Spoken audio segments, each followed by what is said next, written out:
Let's take a look at mining. If we look at pre-Civil War mining, we're really talking exclusively about gold and silver. The best example is at Sutter's Fort or Sutter's Mill in California.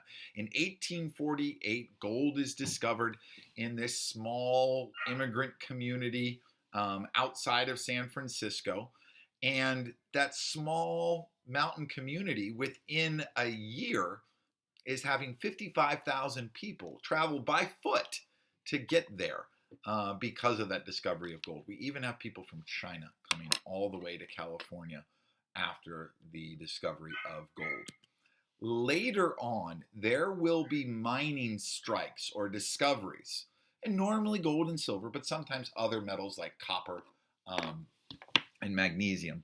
There will be mining strikes in every state or territory west of the Mississippi, or in the far west, we should say.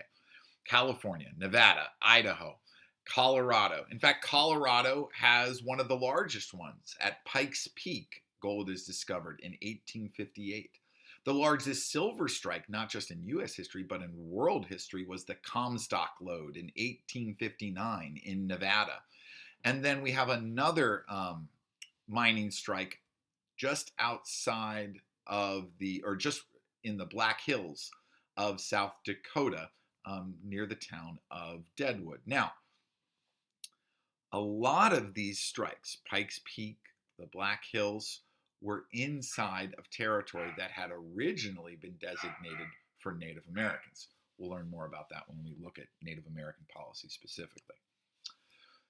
As gold or as silver is discovered in an area, communities spring up sometimes almost overnight. You get miners, but you also get camp followers, those people who earn a living by fulfilling the economic needs of the miners.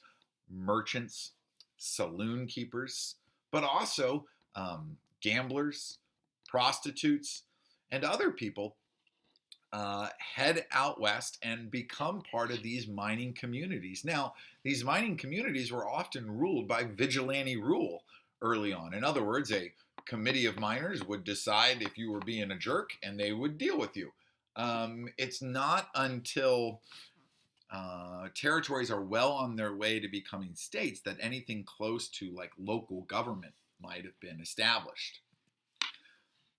Mining was so important because it helps lead to new states being created. Colorado becomes a state in 1876, largely because of the number of people who moved there after mining strikes, after mining discoveries. The same is true of North and South Dakota, of Montana, and of the state of Washington. Idaho and Wyoming become states in 1890, again, because of the discovery of precious minerals and materials that miners are pulling out of the ground.